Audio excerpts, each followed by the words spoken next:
Bismillahirrahmanirrahim. Assalamualaikum warahmatullahi wabarakatuh. Selamat siang, Pak Bu Lili, Bapak Muarifudin, dan teman-teman semua. Pada kesempatan kali ini, kelompok kami akan mempresentasikan mengenai materi keterampilan hidup. Sebelum memulai presentasi, mari kita berdoa terlebih dahulu menurut kepercayaan dan keyakinan masing-masing. Berdoa mulai.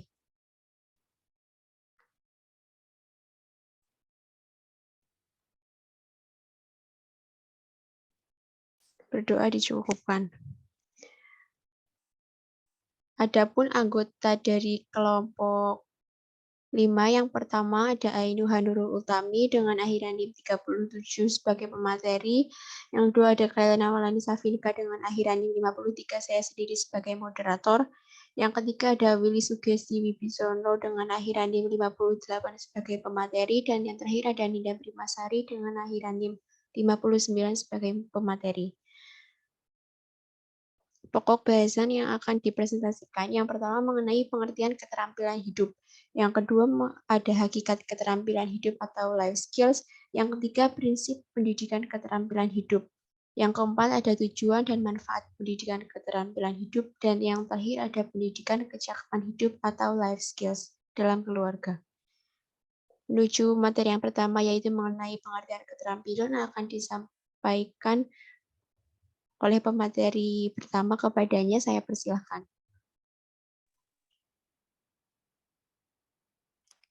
Baik, terima kasih. Sini saya akan menjelaskan tentang pengertian keterampilan hidup. Pendidikan life skill tampak lebih efektif untuk diaplikasikan dalam keluarga melalui pemberian beberapa keterampilan kepada anak, dimulai dari materi yang sederhana hingga mampu memproduksi suatu karya yang dapat bermanfaat bagi kehidupan kelak. Pendidikan keterampilan hidup adalah keterampilan sehari-hari yang diperlukan oleh seseorang agar sukses dalam hidupnya. Lalu, life skill adalah suatu kecakapan yang dimiliki oleh seseorang agar berani dan mampu menghadapi permasalahan kehidupan secara wajar tanpa tertekan, kemudian secara proaktif dan kreatif mencari serta menemukan solusi sehingga mampu mengatasinya. Setiap anak pada akhirnya diharapkan dapat bekerja, berusaha sendiri dan mampu survive dalam hidupnya. Next slide.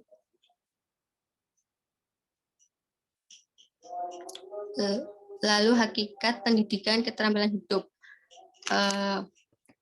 Pendidikan keterampilan hidup pada hakikatnya adalah salah satu fokus analisis dalam pengembangan kurikulum pendidikan yang menekankan pada kecakapan hidup atau bekerja. Menurut Slamet, pendidikan work-based education berorientasi pada kecakapan untuk hidupnya.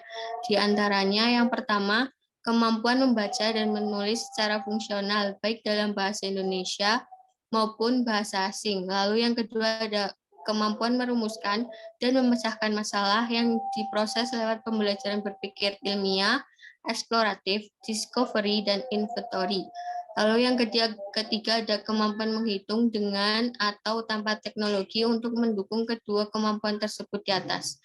Lalu yang keempat ada kemampuan memanfaatkan teknologi meliputi aneka ragam di berbagai lapangan kehidupan. Yang kelima ada kemampuan mengelola sumber daya alam, sosial, budaya, dan lingkungan. Lalu yang keenam ada kemampuan bekerja dalam tim, baik dalam sektor informal maupun formal. Lalu yang ketujuh ada kemampuan memahami diri sendiri, orang lain, dan lingkungannya. Pendidikan keterampilan hidup merupakan terobosan progresif sebagai upaya membangun keterampilan hidup melalui proses edukasi guna mengembangkan atau mengoptimalkan potensi potensi peserta didik. Next slide.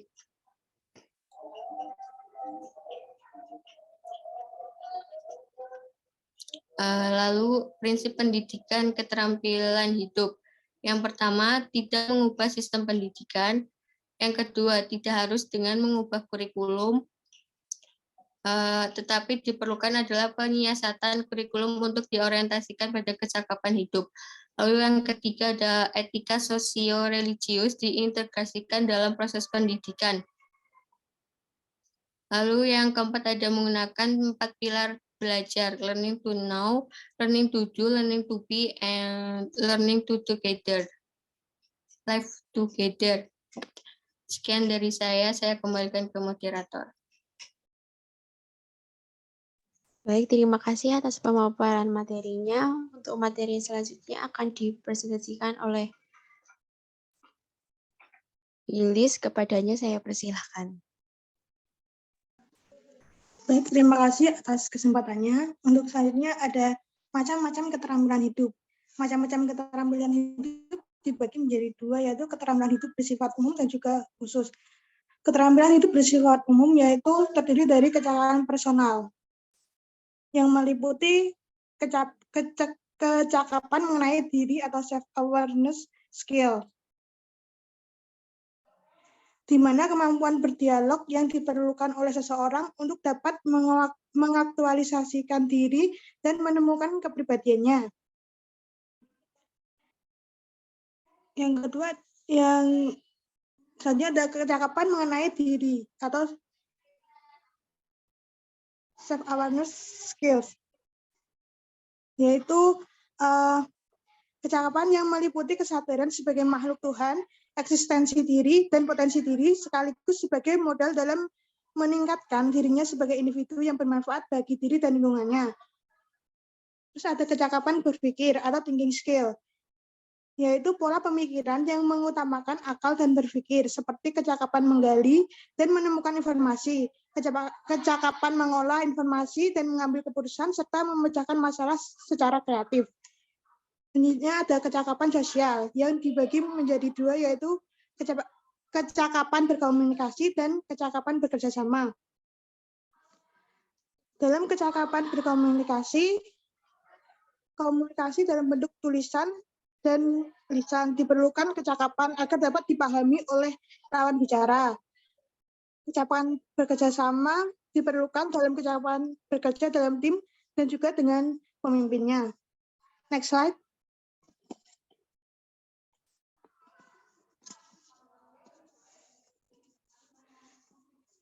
Selanjutnya ada keterampilan hidup bersifat khusus. Yang pertama ada kecakapan akademik. Kecakapan akademik mencakup kecakapan melakukan identifikasi variabel dan menjelaskan hubungannya pada suatu fenomena tertentu, merumuskan hipotesis, serta merancang penelitian untuk membuktikan suatu gagasan dan keingintahuan. Hanya ada kecakapan kejuruan atau vocational skill, yaitu kecakapan yang dikaitkan dengan bidang pekerjaan tertentu yang terdapat di masyarakat. Next slide.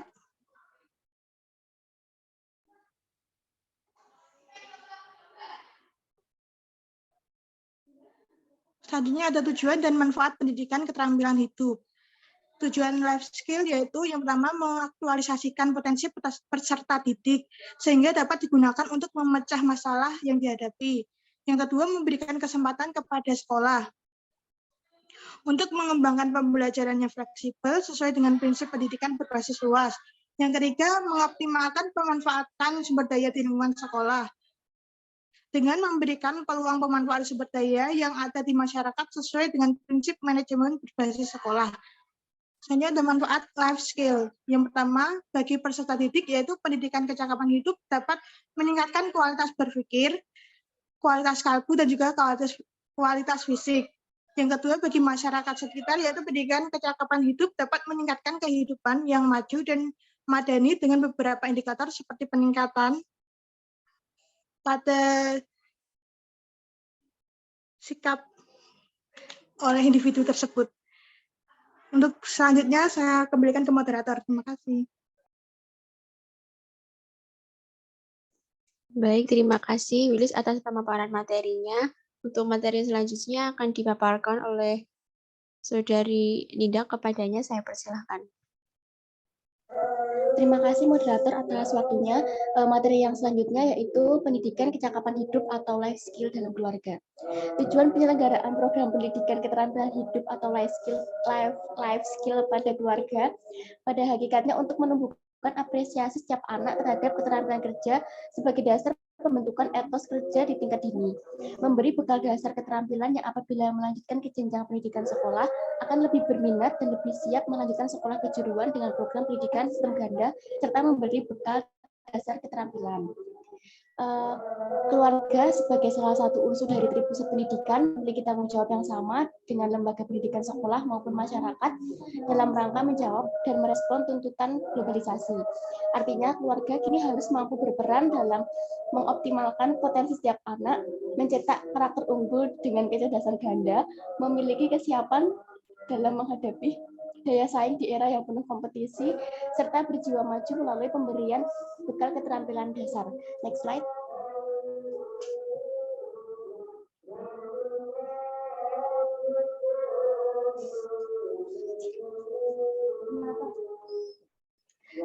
Selain memberi kasih sayang yang tulus kepada anak, orang tua juga berfungsi sebagai pendidik atau fasilitator yang memfasilitasi segala kebutuhan anak secara tulus dan mendukung pengembangan bakat dan minat anak. Orang tua harus berperan menjadi pembimbing, motivator, konselor, serta elevator terhadap pelaksanaan pendidikan keterampilan hidup atau life skill. Next slide.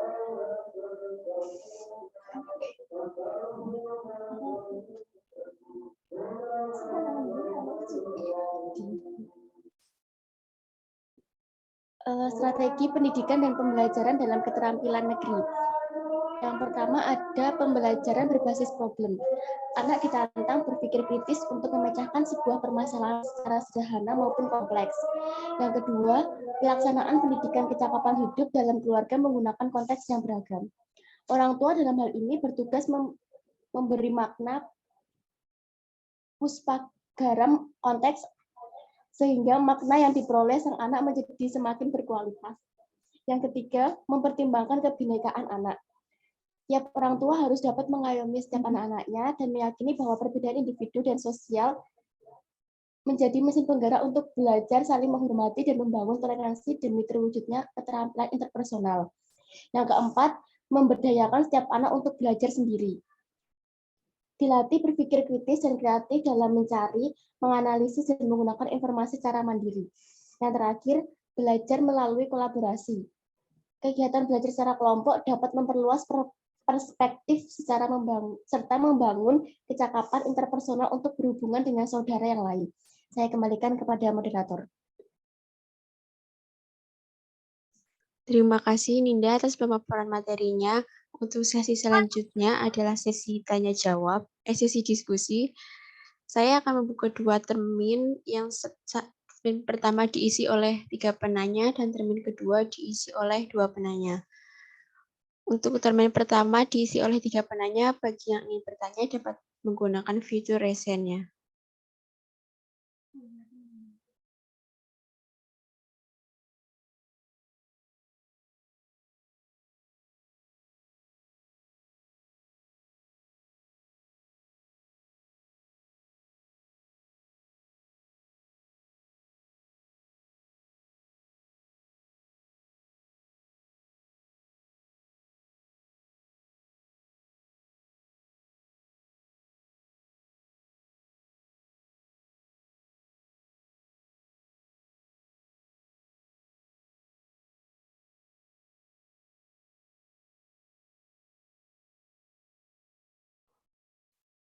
Kepada Riven Akbar, silahkan menyampaikan pertanyaannya.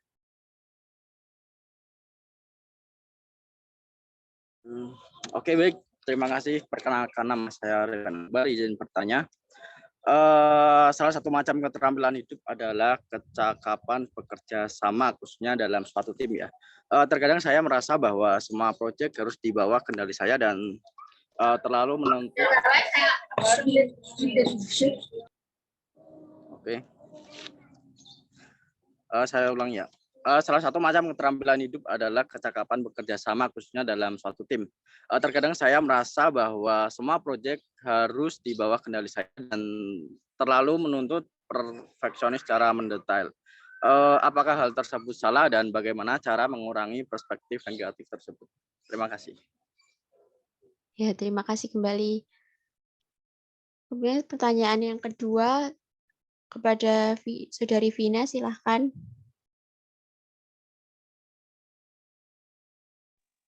Baik, terima kasih atas kesempatannya.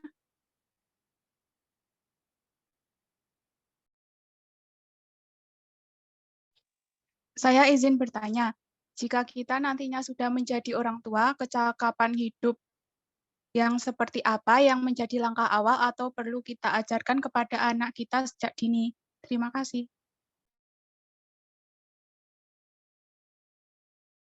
Ya, terima kasih atas pertanyaannya. Untuk pertanyaan yang ketiga kepada Saudara Fahrizal Amirul Humam, silakan. Baik, terima kasih atas kesempatan yang telah diberikan. Di sini saya ingin bertanya, apa saja faktor yang menyebabkan kecakapan hidup bagi siswa atau peserta didik tidak berkembang dengan baik? Sekian.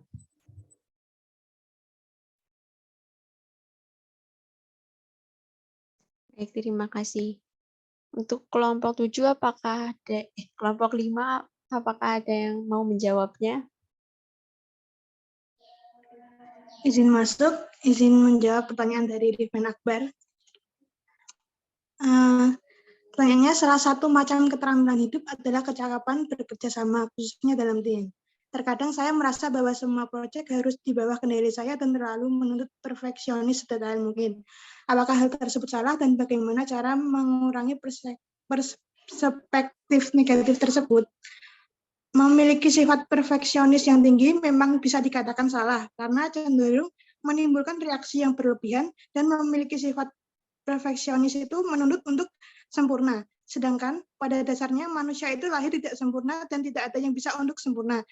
Jadi cara untuk mengurangi perspektif negatif tersebut dengan memulai dari diri sendiri, yaitu harus menyadari bahwa sesuatu hal yang nggak mungkin sesempurna yang kita inginkan, dan juga kita perlu memahami kemampuan yang dimiliki setiap orang karena kemampuan setiap orang itu berbeda-beda. Bagaimana, Rifan, atas jawabannya? Mungkin terima kasih.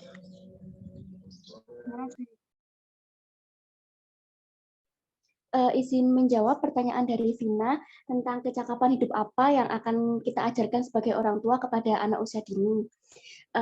Kecakapan hidup adalah upaya untuk meningkatkan keterampilan, pengetahuan, sikap, dan kemampuan yang memungkinkan anak untuk dapat menjalani hidupnya sehari-hari secara baik tanpa bergantung dengan orang lain.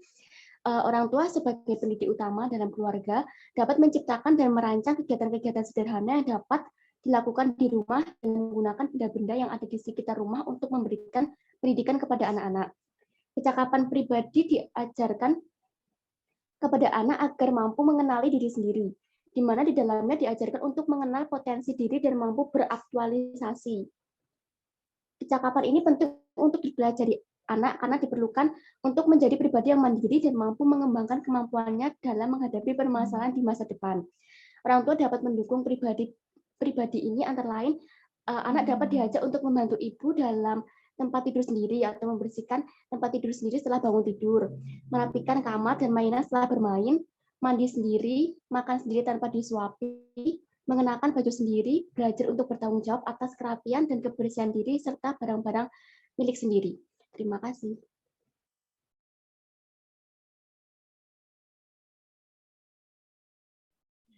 Saya ingin menjawab pertanyaan dari Saudara Fahrizal Amirul Humam. Apa saja faktor yang menyebabkan kecakapan hidup siswa tidak berkembang dengan baik? Faktor yang pertama ada faktor intelektual, yaitu yang mencakup tingkat kecerdasan anak, yaitu kemampuan siswa yang rendah dibanding dengan teman-temannya, sehingga siswa tersebut lamban dalam menerima materi dan mengalami kesulitan dalam mengikuti kegiatan pembelajaran. Yang kedua ada faktor lingkungan. Lingkungan keluarga juga menjadi salah satu faktor yang dapat mempengaruhi kemampuan siswa, mencakup latar belakang dan pengalaman siswa yang kurang. Siswa sangat memerlukan keteladanan. Keteladanan tersebut harus ditunjukkan orang tua sesering mungkin. Yang ketiga ada faktor motivasi. Kurangnya motivasi dari diri siswa maupun dari pihak orang tua siswa untuk mendorong dan memberi semangat untuk anaknya dalam mencapai keterampilan hidup. Yang keempat ada faktor minat. Kurangnya minat siswa yang rendah menyebabkan tingkat keberhasilan anak dalam mencapai tujuan hidup sulit tercapai. Seperti itu, apakah sudah cukup? Terima kasih atas jawabannya. Ya, sama-sama. Bagi teman-teman yang ingin menambahkan atau menanggapi dari ketiga pertanyaan tersebut, apakah ada?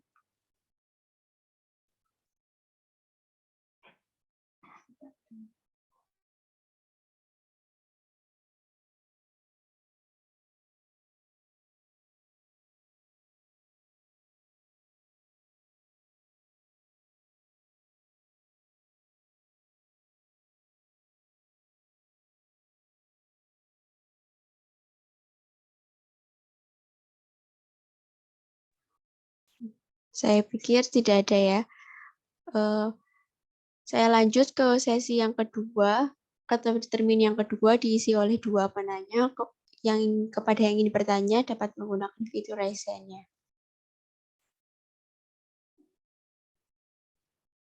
Ya, kepada Saudari Anissa Hamidah, silakan. Baik, terima kasih atas kesempatan yang sudah diberikan. Saya Anissa Hamidah dengan NIM 831 izin bertanya mengenai materi yang sudah dipaparkan tadi dalam pendidikan keterampilan hidup atau life skills. Terdapat beberapa prinsip yang perlu diperhatikan, yaitu salah satunya adalah prinsip tidak mengubah sistem pendidikan yang berlaku. Saya izin bertanya, kenapa tidak boleh mengubah sistem pendidikan? Semisal sistem pendidikan itu diubah, apa dampak yang akan terjadi? Terima kasih. Baik, untuk pertanyaan selanjutnya kepada Saudari Erlinda Fadlila, silakan. Baik, terima kasih atas kesempatannya.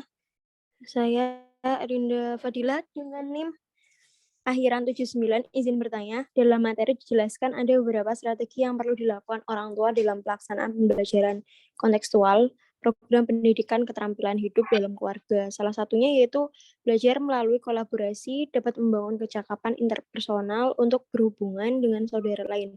Namun bagaimana caranya menyikapi jika pemikiran saudara kita tidak bisa sejalan dengan pemikiran kita? Terima kasih.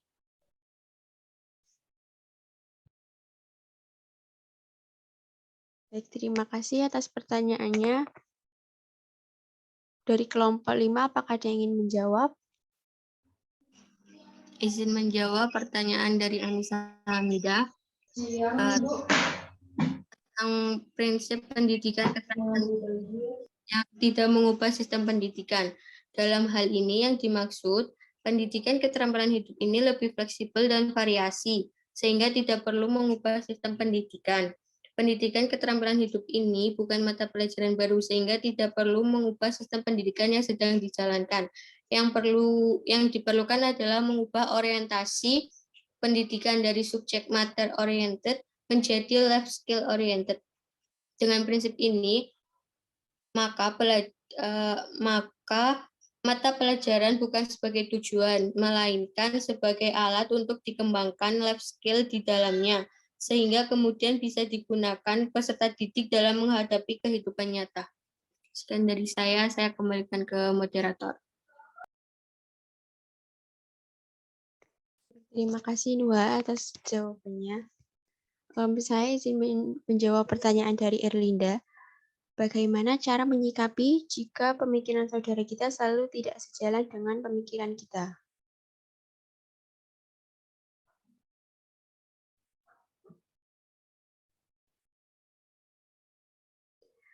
Cara orang memperlakukanmu adalah masalah mereka. Bagaimana kamu merespon secara internal adalah masalahmu. Yang perlu kamu ingat bahwa hal yang dikatakan dan dilakukan orang kepada kamu jauh menggambarkan lebih banyak tentang mereka daripada kamu. Kemudian bagaimana cara menyikapinya jika terdapat pemikiran yang tidak sejalan dengan kita. Yang pertama, pikirkan apa yang sedang kamu capai saat berurusan dengan anggota keluarga yang narsis. Langkah teramannya memang menghindari konfrontasi. Menghindari konflik atau konfrontasi itu bukan berarti kamu lemah. Kamu secara sadar memutuskan itu dan akan melindungi diri dari tindakan toksik. Yang kedua ada mampu menjaga batas-batas diri yang sehat. Ketika menjadi bagian dari keluarga yang toksik, terkadang pilihan terbaiknya adalah menjauhkan diri dari anggota keluarga yang narsis. Membatasi kontak adalah salah satu cara untuk mempertahankan batasan tersebut. Yang selanjutnya ada, jangan mau menerima perilaku yang menyakiti. Jika saudara kalian sudah mulai agresif dan kasar secara emosional, kamu harus menjelaskan bahwa kamu tidak menerima perilaku itu. Kamu tidak layak mendapat perlakuan seperti itu hanya dengan menjadi saudara. Hanya dengan menjadi saudara bukan berarti dia bisa bertindak seenaknya dengan dirimu. Yang selanjutnya ada menekan rasa mudah marah dengan sikap yang dewasa. Berhadapan dengan saudara yang narsis perlu perlindungan untuk diri sendiri. Jangan sampai terpesona dengan mereka karena bisa mengancam dan memanfaatkanmu kapan saja. Kamu harus menekan rasa mudah marahmu dengan sikap dewasa di depan saudaramu. Dan yang terakhir, ada doakan yang terbaik untuk mereka dan terus jalani harimu seperti seharusnya. Atau jangan hiraukan kata-katanya saja. Seperti itu. Apakah cukup?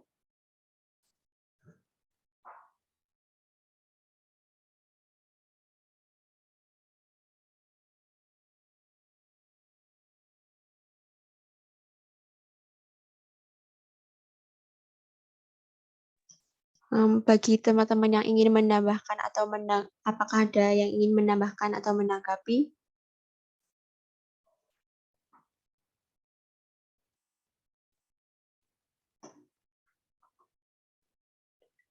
Oke, sepertinya tidak ada ya. Oke, saya izin menyampaikan kesimpulan dari presentasi.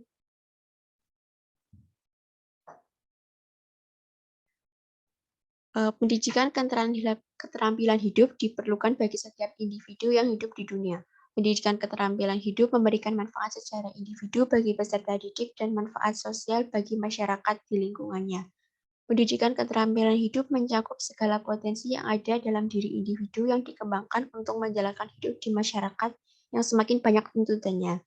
Life skills dibagi menjadi 4 jenis. Yang pertama ada personal skills, yang kedua ada social skills, yang ketiga ada academic skills, dan yang terakhir ada vocational skills. Baik, mungkin cukup sekian presentasi dari kelompok kami. Kurang dan lebihnya mohon maaf. Terima kasih. Wassalamualaikum warahmatullahi wabarakatuh.